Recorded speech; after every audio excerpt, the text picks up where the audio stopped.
Hello मेरे प्यारे viewers. आज मैं फिर हाजिर हूँ आपकी खिदमत में एक और वीडियो लेके। और आज का मेरा टॉपिक है मेरी खुद की शेंगेन वीज़ा अप्रूव हो गई है, जो मैंने पुर्तगाल के लिए अप्लाई किया था।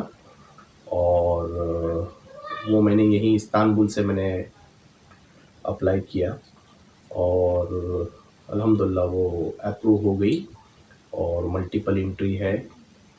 हंगरी एम्बेसी में मैंने एप्लीकेशन दिया था, क्योंकि यहाँ इस्तांबुल में पुर्तगाल की कॉन्सुलेट नहीं है। पुर्तगाल एम्बेसी जो है वो अंकारा में है। तो यहाँ पे उन्होंने टाई अप किया हुआ है हंगरी एम्बेसी से, पुर्तगाल में। तो मैंने हंगरी एम्बेसी में अप्लाई किया और 10 डेज़ के अंदर मुझे वीज़ा अप्रूव हो गई। बट यहाँ पे मैंने कुछ चीज़ें ऑब्ज़र्व किया हूँ जो मैं अपने व्यूवर्स के साथ में शेयर करना चाहूँगा।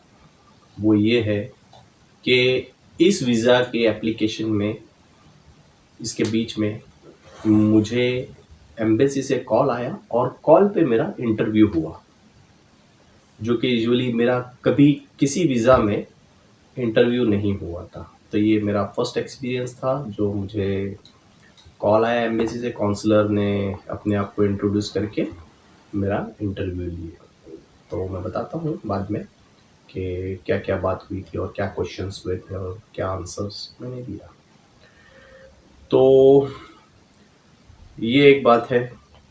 दूसरा ये था कि एक उन्होंने कंडीशन मुझे दिए है, जो कि पहले कभी नहीं ऐसी कंडीशन दी गई है मुझे स्पेशली, क्योंकि मैं फ्रीक्वेंट ट्रैवलर हूँ और मैं हमेशा ट्रैवल करते रहता हूँ।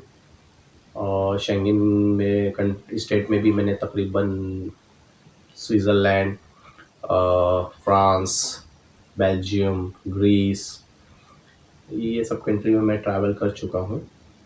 तो उसके बावजूद उन्होंने कंडीशन लागू किए हैं।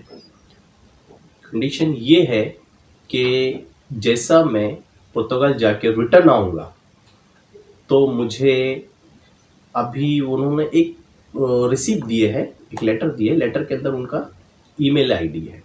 तो उन्होंने कहा है कि आपका एंट्री और एग्जिट स्टैम्प जो है लगा हुआ, जो वहाँ पे इमिग्रेशन ऑफिसर जो एंट्री एग्जिट पे जो स्टैम्प लगाते हैं पासपोर्ट पे, उसकी कॉपी उन्हें सेंड करना है।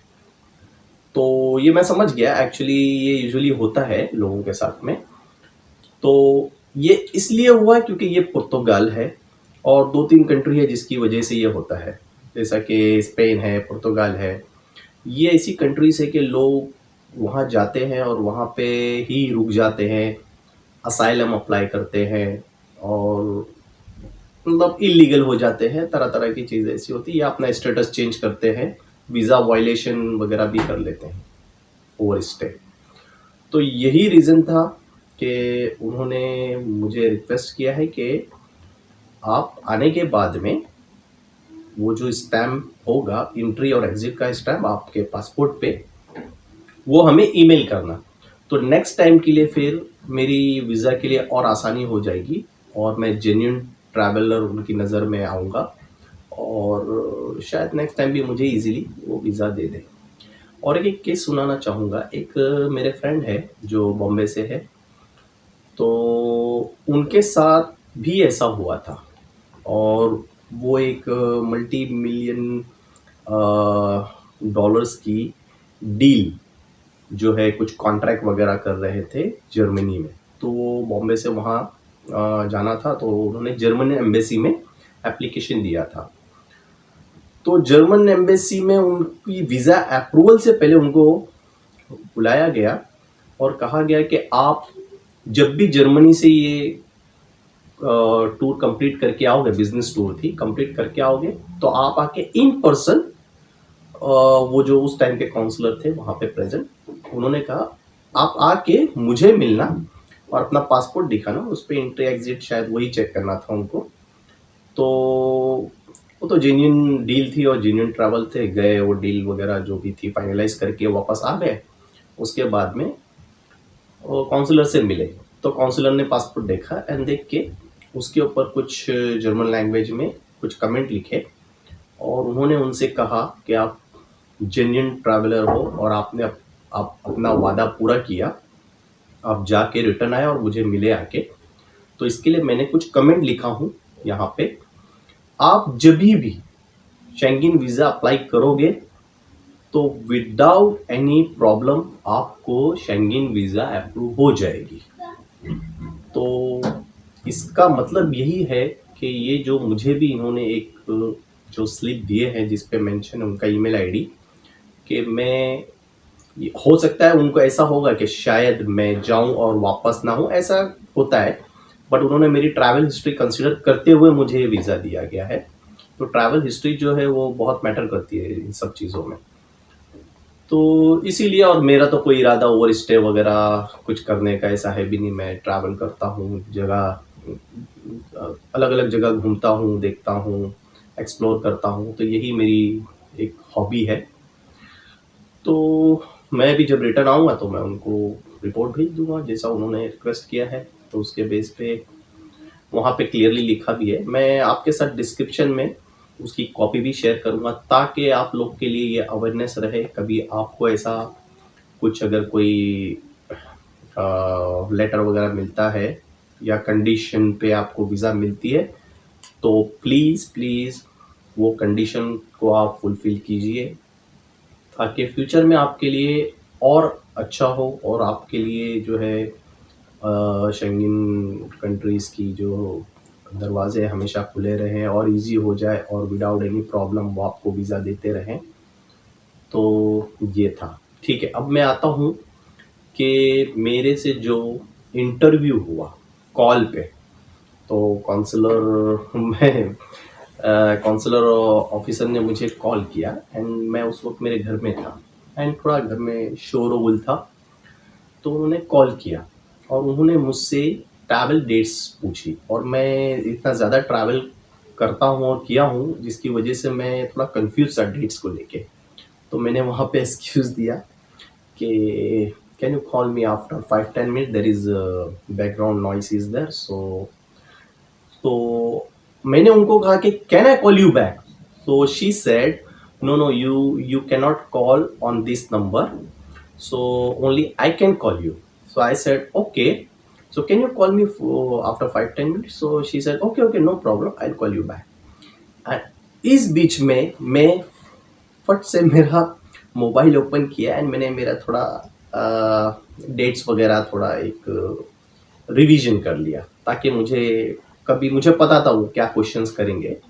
तो मैंने डेट्स वगैरह रिवीजन वगैरह कर लिया, जगह वगैरह ये। देन उसके बाद एग्जैक्टली 5-10 मिनट्स के बाद में उसी के बीच में वो लेडी का काउंसलर का कॉल आया हंगरी एम्बेसी से और उन्होंने कहा कि मैं इंट्रोड्यूस किया, सो एंड सो नेम है, मैं यहाँ से कॉल कर रही हूँ, तो आपने ये पुर्तगाल का वीज़ा अप्लाई किया है? मैंने कहा जी यस। तो आपकी क्या डेट से जाने की? तो मैंने उनको डेट्स जो मेरी थी एक 5-10 डेज़ की आइटनरी थी वो मैंने बता दिया। तो बोले ओके, और आप कहाँ कहाँ जाना चाहते हो, वहाँ पे कहाँ घूमोगे? तो ये बहुत बहुत ही इम्पोर्टेंट क्वेश्चन है क्योंकि ये लोग जानना चाहते हैं कि आप वाकई में टूरिस्ट हो या नहीं, या ट्रैवलर हो या नहीं। तो इसीलिए उन्होंने पूछा आप कहाँ कहाँ जाना चाहते हो?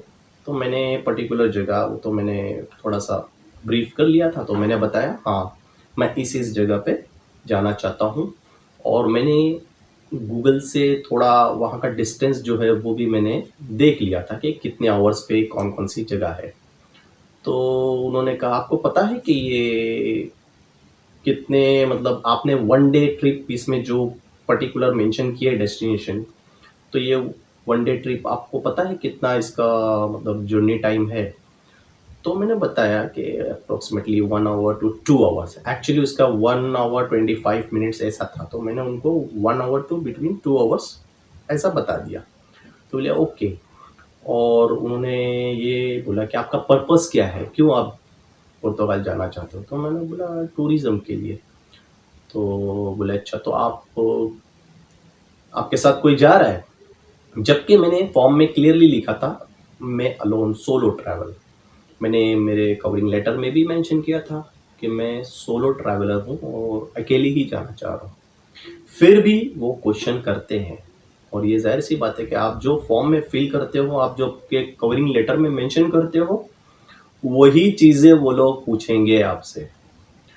तो मैंने सेम चीज़ मेंशन किया कि जी नहीं, मैं अकेला। तो बोले आप पहले भी ट्रैवल किए हो? मैंने बोला सो मेनी कंट्रीज़ मैंने ट्रैवल किया। उनके पास तो हिस्ट्री भी थी और मैंने पिछली वीज़ाज़ की जो है कॉपी भी अटैच किया था, दिया था उनको। तो बोले ओके।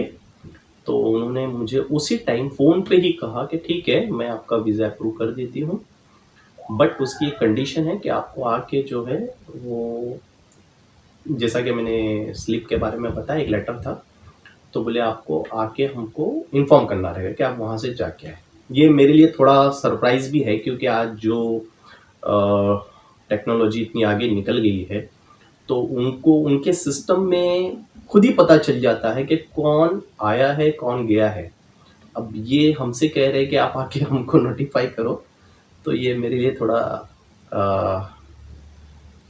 सरप्राइज़ है, ये मेरे लिए समझने में, और डाइजेस्ट भी नहीं हो रही है बात। चलो ठीक है, उनका अपना सिस्टम है, तो शायद मैनुअली होगा या कुछ होगा। तो ये एक्चुअली मेन ये सब क्वेश्चन वगैरह थे। तो ये था मेरा आज का वीडियो, और वीडियो के आखिरी में आपके साथ मैं जो लेटर मुझे मिला है उसकी कॉपी भी मैं आपके साथ में शेयर करूँगा, आप वो भी देख लेना। इस तरह के लेटर होते हैं, तो इन फ्यूचर कभी आपके साथ ऐसा कभी कुछ अगर कंडीशंस रखते हैं तो आपको घबराने की ज़रूरत नहीं, डरने की ज़रूरत नहीं। आप जाइए, आप अगर सही ट्रैवलर यानी है, सही टूरिस्ट हैं और ट्रैवल करते हैं, तो आपके लिए कोई प्रॉब्लम नहीं है। प्रॉब्लम सिर्फ उन्हीं लोगों के लिए जो वन टाइम सिर्फ चाहते हैं वीज़ा और जाके वहाँ सेटल होना चाहते हैं, इलीगल रहना चाहते हैं, वीज़ा वायलेशन करना चाहते हैं, ये उन लोगों के लिए दिक्कत की बात है। बाकी तो किसी के लिए प्रॉब्लम नहीं होगा। तो ठीक है मेरे प्यारे व्यूवर्स, तो आज मैं यहीं ख़त्म करता हूँ। फिर मैं हाज़िर हूँ आपके पास एक नई वीडियो लेके। तो मेरे चैनल को सब्सक्राइब कीजिए और लाइक कीजिए। Bye, take care, see you again.